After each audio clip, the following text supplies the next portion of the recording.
সেই যে বিরিয়ানি বানাচ্ছিলাম, বিরিয়ানি বানিয়ে এবার সবাইকে কেটে কেটে দিয়ে দিচ্ছি। তো আমার কিন্তু দিতে খুব ভালো লাগে আর খাওয়াতেও খুব ভালো লাগে। আর খেয়ে যদি সবাই প্রশংসা করে তাহলে তো আরোই ভালো লাগে। সবাইকে দিয়ে দিয়েছি খেতে। বাবা কিন্তু মাছ ভাত খাচ্ছিল, ওই যে ভোলা মাছের ঝাল সর্ষের দিয়ে, আমি সেটা খেয়েছিলাম, একটুখানি তোমাদের দেখিয়েছিলাম। তো যাই হোক, সবার রিভিউটা দেখো, 2বার নিয়েছে, 2-3বার নিয়েছে। আর অতটা বিরিয়ানি বললে হয়তো বিশ্বাস করবে না, এক বেলাতেই শেষ হয়ে গেছে। শুধু বাবানের অল্প একটুখানি রাখা ছিল, কারণ বাবান তো 2-3বার খায়, বিরিয়ানি হলে ভালোই বাসে। আর ঘরের বিরিয়ানিতে অসুবিধাই নেই ওকে দিয়ে। আর দেখো, স্প্ল্যানেড গেছিলো আমার বাবান, সূর্য, মা আর বাবা। তো ও কি কিনে এনেছে দেখো, মোজা কিনে এনেছে, আর এটা হচ্ছে স্পাইক, জার্সি, সব কিছু কিনে নিয়ে এসছে। বাবানের কিন্তু খেলার ভীষণ শখ, ওর বাবা দিতে চায় না কারণ ভয় পায় যদি লেগে ঠেকে যায়। বাবানের ভীষণ ছোটোবেলা দিয়ে খেলার শখ, মানে প্রচণ্ড পরিমাণের শখ, বললে হয়তো বিশ্বাস করবে না। প্রতিদিন খেলতে যায় স্কুল দিয়ে এসে মাঠে বন্ধুদের সাথে। আর 2টো হাফ প্যান্ট নেওয়া হয়েছে, 2টো হাফ প্যান্ট নিয়েছে, একটা ফুল প্যান্ট, জার্সি আর প্যান্ট, জামা এসবই নিয়ে এসছে ওরা কিনে। তো এগুলো কিনতেই বাবার সাথে গিয়েছিল, দাদুর কাছে আবদার করে, দাদু কিনেও দেয়। আর যাই হোক, মা কি কিনে এনেছে দেখো। আর যে যার যেটা ভালোবাসে, যেটা ভালো লাগে। আরে দেখো, মা নেল পালিশের শখ, ওই যে আমাদের ওই লাল বাক্সটা দেখছো, ওর মধ্যে এক বাক্স। আমি যে, তুমি আবার নেল পালিশ কিনেছো? বলছে হ্যাঁ। আমি যে, হাতটা দেখাও, লজ্জা পাচ্ছে, কাচের চুড়ি পরেছে শ্রাবণ মাস বলে, ভীষণ পরিমাণে লজ্জা পাই ক্যামেরায় আসতে। এদিকে তো আমাকে উৎসাহ দেয়, এটা কর, ওটা কর, ওই নাচটা কর, ওই ভিডিওটা কর, এইটা করে দেখা।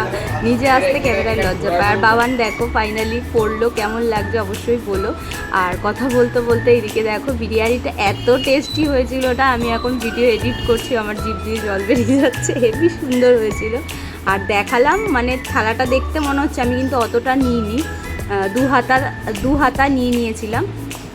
তো ভালো লাগলে কি হবে, যে কোনো জিনিস আমি বেশি পরিমাণ খেতে পারি না। তো যাই হোক, এইটা হচ্ছে শ্রাবণ মাসের প্রথম সোমবার বলে কথা। বাবার পুজো আর ঘরের বিছানার চাদর চেঞ্জ করবো না, এটা হতেই পারে না। তো সকাল সকাল দেখো কাজকর্ম করে বাবানকে ওইদিকে স্কুলে পাঠিয়ে দিয়েছি। বাবানকে দুধ বিস্কুট দিয়ে স্কুলে পাঠিয়ে দিয়েছি, ওর বাবাকেও খাবার করে দিয়ে দিয়েছি, খাবার খেয়ে চলে গিয়েছে। আর এইদিকে আমি বিছানার চাদরটা চেঞ্জ করে নিচ্ছি। বিছানার চাদরটা চেঞ্জ করে নিয়ে কাচাকুচিগুলো করে নিলে কি হয়, পুজোটা দিতে ভালো লাগে, একটু ভালো লাগে। তো আমি বৃহস্পতিবারেও চেঞ্জ করি, তোমরা দেখেছো। তো পুজো আচ্চার দিনে একটু বিছানার চাদরটা চেঞ্জ না করলে না আমার না ভালো লাগে না, আমার কাছে আমার ভীষণ ভালো লাগে। আমি একটু বিছানার চাদর চেঞ্জ করবো। এদিকে ঝড় ঝরিয়ে মুষলধারে বৃষ্টি। আমি পুজো দিতে চলে গিয়েছিলাম কারণ সোমবার, রান্নার সেরকম একটা চাপ ছিল না। রান্নাতে কী ছিল তোমাদের দেখাচ্ছি। এটা তো আমার ভীষণ ভালো লাগে। আর শ্রাবণ মাসের প্রতিটা সোমবারে আমাদের বাড়িতে, মানে আমার শ্বশুর বাড়িতে, এই রান্নাটা হবেই।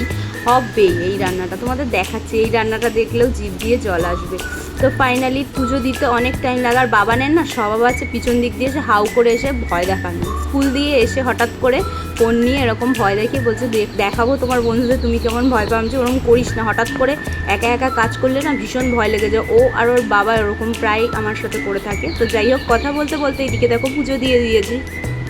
পুজোটা কেমন হয়েছে অবশ্যই বলবে। উপরের গাছ থেকেও ফুল নিয়ে এসেছি, এবার কেনাও ফুল ছিল, দুটোই ফুল অর্পণ করে প্রভুদের দিয়ে দিয়েছি। আমার না ভীষণ সাজিয়ে গুছিয়ে কাজ করতে ভালো লাগে। আর এটা কিন্তু আমি গিফটে পেয়েছি, নাম বলতে সে বারণ করেছে, তাই জন্য আমি বললাম না।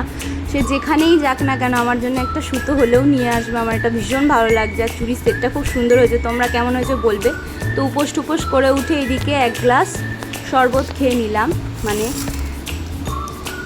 টক দইয়ের শরবত, ভাত, আলু সিদ্ধ, কাঁচকলা সিদ্ধ, কুমড়ো সিদ্ধ দিয়ে আমাদের এক সিদ্ধ ভাত হবে প্রতি শ্রাবণ মাসের সোমবার। তো বাবান আর আমি একটু দানলাভে চলে গিয়েছিলাম। আমার মা তো আমার বেস্ট ফ্রেন্ড বলতে পারো, বাবান, আমার শাশুড়ি, এরাই। আমি ছোটোবেলা থেকে কোথাও একা একা যাইনি। তো অনেক ছোটোবেলায় বিয়ে হয়েছে, আর বিয়ে হয়ে আসার পর শ্বশুর বাড়িতে শাশুড়ি মা এদেরকে ছাড়া আমি একা একা কোথাও বেরাই না। আমার একা কোথাও বেরোতে ভালো লাগে না, কেউ না কেউ আমার সাথে থাকবেই। তো যাই হোক, বাবানের বাবা বললো তোমার নাইটিগুলো অনেক দিন হয়ে গেল, পুরনো হয়ে গেছে, যাও তুমি গিয়ে একটু কেনাকাটা করে নিয়ে আসো। এই যে আমার বাবার আসার পথে আমার বাবাকে দর্শন করিয়ে দিলাম তোমাদের। শ্রাবণ মাসের সোমবার বলে কথা। হর হর মহাদেব, হর হর মহাদেব। প্রভু তুমি সবাইকে ভালো রেখো। তো যাই হোক, ফাইনালি বাড়িতে চলে আসলাম। তো আমি আমার বরমশাই আমাকে বললো তোমার নাইটিগুলো পুরনো হয়ে গেছে, তুমি কিনে নিয়ে আসো। তো আমি দেখলাম আসার পথে আমি গজা কিনলাম, গজাটাও কিনলাম, আর এদিকে সাবু মাখা ছিল আম দিয়ে, আমার শাশুড়ি মা করে দিয়েছিল। এটা না আমার ভীষণ পরিমাণে খেতে ইচ্ছা করলে এসে দেখি সেটাও রয়েছে। যাই হোক, আমাকে তো আমার বরমশাই বললো যে তোমার নাইটিগুলো পুরনো হয়ে গেছিলো, তো তুমি কিনে নিয়ে আসো। তো আমিও দেখলাম আমার শাশুড়ি মাও অনেক দিন ধরে পুরনো নাইটিই পরছে। তো আমি শাশুড়ি মায়ের জন্য এই যে এটা ফার্স্ট দেখালাম, এটা শাশুড়ি মায়ের জন্য নিয়েছি। তো আমার জন্য এগুলো নিয়ে নিয়েছি। তো আমার না ভীষণ এখন না একদম হালকা কালারগুলোই ভালো লাগে, এখন ডিপ কালার একদম ভালো লাগে না, তাই জন্য হালকা কালারের দুটো নাইটি নিয়ে নিলাম। আর কয়েকটা জিনিস ছিল, দু একটা জিনিস ছিল নেওয়ার মতন, সেগুলো বলা যাবে না। যাই হোক, আর হচ্ছে এইগুলো। আর তো নমস্কার, বলছিলাম শ্রাবণ মাসের প্রথম সোমবারগুলো কিন্তু এরমভাবেই আমাদের মানে রান্নাবাড়ি হয়। আর পরের দিন ছিল মঙ্গলবার দিন সকাল সকাল রান্নার সরঞ্জামটা কেটে কুটে নিয়ে বসে গেছি। কেটে কুটে নিলে কি হয়, রান্না করতে অনেক সুবিধা হয়। তো আমার কাজকর্ম করে তারপরে আমি খাওয়ার অভ্যাস, মানে কাজকর্ম আগে শেষ করব তারপরে খাবো। আর কাজকর্ম করতে করতে না অনেক টাইম চলে যায়। তো বাবাকে বললাম আমাকে একটু পাউরুটি এনে দাও, আর মিষ্টি দিয়েছিল বাবা আগের দিন, আর হচ্ছে মিষ্টি গজা আমার ভীষণ পরিমাণে ভালো লাগে খেতে। আর সেটা আমি আগের দিন খেতে পারিনি, মানে প্রচুর পরিমাণে খাবার হয়ে গেলে না আমি খেতে পারি না, পরের দিন রেখে দিই। তো এই দেখো রুটিটা খাচ্ছি আমি, কিন্তু পুরোটা খেতে পারিনি, হাফ খেয়েছি। এটাই আমার কাল হয়ে গেছে খাওয়া, কি বলবো, রাত্রেবেলার যা অবস্থা আমার। তো ফাইনালি লোভ সামলাতে পারিনি, আমার ওই ছাতু মুড়িই আমার কাছে ভালো। টুকটুক করে রান্না করতে করতে অনেক কিছু পদ রান্না করে ফেলেছি জানো তো। তো এদিকে বাবানের আবদার ছিল চিলি পনির রান্না করার জন্য, নিরামিষ, কিন্তু মঙ্গলবার আমাদের নিরামিষ হয়। তোমরা যারা যারা আমাদের ভিডিও দেখো তারা জানো, তাদের আর বলার কিছু নেই। যারা যারা নতুন দেখছো তাদের বলছি, প্রতি মঙ্গলবার আমাদের নিরামিষ রান্না হয়, মঙ্গলবার আর শনিবার। এদিকে এক হাঁড়ি ভাত বসিয়ে দিয়েছি, ভাত অলমোস্ট রেডি। আর দিকে পনিরগুলো ভাজতে দিয়ে দিয়েছি, একটু ছাতু, নুন, তারপরে আদা হচ্ছে টমেটো আর এইসব পেস্ট করে নিয়ে নিয়েছি। তো এক হাঁড়ি রাইস, স্যালাড, অনেক কিছু, এই যে চিলি পনির, ক্যাপসিকাম দিয়ে বেগুনি, কত কিছু রান্না করেছি দেখো, পাঁপড় ভাজা, আবার এদিকে করেছি আলুর দম, শুধু দেখতে থাকো কত কিছু, চাটনি, কাঁকরোল করেছি, উচ্ছে ভাজা। উচ্ছেটা বাবানের পায়ের জন্য আমার প্রতিদিন করতে হয়, বাবানকে একটু উচ্ছে দিলে আমার মনে হয় ভালো হয়। তো মুখের একটু যত্ন নিতেই হয়, তো তোমাদের বলেছিলাম নিজের যত্ন অবশ্যই নিয়ে নেবে, সব কিছু তো আছেই। আর আরেকটা জিনিস দেখাই, ঘরের সমস্ত রান্নাঘর ধোয়া কমপ্লিট। আর আরেকটা জিনিস দেখাই, এই যে দেখো সকালে পাউরুটি নিয়েছিলাম, দেখো এখনও পড়ে রয়েছে হাফ গজা, হাফ পাউরুটি নিয়েছিলাম কিন্তু পুরোটাই খেতে পারিনি। আর বাবানকে যে দুধ বানিয়ে দিয়েছিলাম, এই যে দুধ রয়েছে, আজকে সন্ধ্যাবেলায় একটু ভাবছি কফি করে দেবো। আর হচ্ছে খাবো কি, গ্যাস হয়ে যায় প্রচণ্ড পরিমাণে। আর পুজো দেবো আজকে মঙ্গলবার।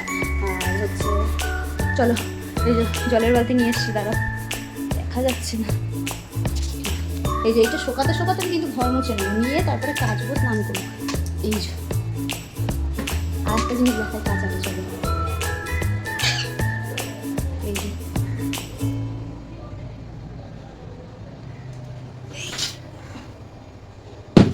এক বালতি কাঁচা রয়েছে, কাচবো, স্নান করবো। আর এই যে সমস্তটা রান্নাঘর পরিষ্কার করা হয়ে গেছে, শুধু এই নোংরাটা ফেলতে যাবো নিচে। আর তারপরে কাজ কমপ্লিট করে খাবার কেমন হয়েছে অবশ্যই বলবো। চলো, বলার কিছু নেই, অবশ্যই এরকম করে মানে মুখের যত্ন করে ঘরের কাজ করবে, না হলে আর সময় পাবো না। মানে অনেক দিন পর আমি এটা করলাম, তোমাদেরকে বলাও হয় না, তাও 1-2 সপ্তাহ বেশি হয়ে গেছে। তো চলো, কথা বলতে বলতে কাজ করতে করতে বাবান এদিকে চলে এসেছি, আমার এদিকে জামা কাপড় গোছাতে আবার একটু মানে ভিডিও করে নিচ্ছি। বাবানের এদিকে স্নান করা হয়ে গেছে, ওকে খেতে দিয়ে দেবো। তো আমি নাইটিটা পরে ফেলেছি, আমি না একদম নতুন জিনিস এনে তুলে রাখতে পারি না মানে আমার এটা ব্যায়াম আছে বলতে পারো, মানে নতুন কোনো জিনিস পাবে না, সব আমার পরা হয়ে যায়। তো একটা হাত কাটা একটা হাতালা নিয়েছি, হাত কাটাটাই বেশিরভাগ ভালো লাগে। আর শরীরটার অবস্থা দেখো, রাত্রিবেলা চোখ মুখ ঢুকে পেটে ব্যথা, এত যন্ত্রণা বলার কথা না, এত পেট ব্যথা করছে। আর এদিকে ভিডিও না করলে হবে না, ভিডিও তো তোমাদের দিতেই হবে, আমার যতই শরীর খারাপ থাকুক না কেন ভিডিওর একটা নিয়ম আছে, প্রতিদিন দিতে হয়। ওই কারণেই। আর দেখো এদিকে রেডি হতে কতটা কষ্ট হয়। যাই হোক, মেকআপ করতে হয় না, লিপস্টিক আর চোখে যেটা পরার পরে নিই। আমি ওরকমভাবেই প্রতিদিন ভিডিও করি। আর শাড়ি তো পরতেই হয়, তো জানো আমি একদম সাজতে ভালোবাসি না, একদম না। আর সাজলে আমাকে ভীষণ পরিমাণে বাজেও লাগে, আমি ভালো মতন জানি। আমার না সাজলেই মনে হয় আমাকে ভালো লাগে। তো যাই হোক, ভিডিও করতে গেলে একটু তো সাজতেই হয়, আর না সাজলেও হয় না। তো যাই হোক, শরীরটা খুবই খারাপ, তাও ভিডিও দিয়ে দিলাম। তো আজকের মতো সবাইকে টাটা। আর নতুন আবার ভিডিওতে, পরের নেক্সট ভিডিওতে দেখা হচ্ছে।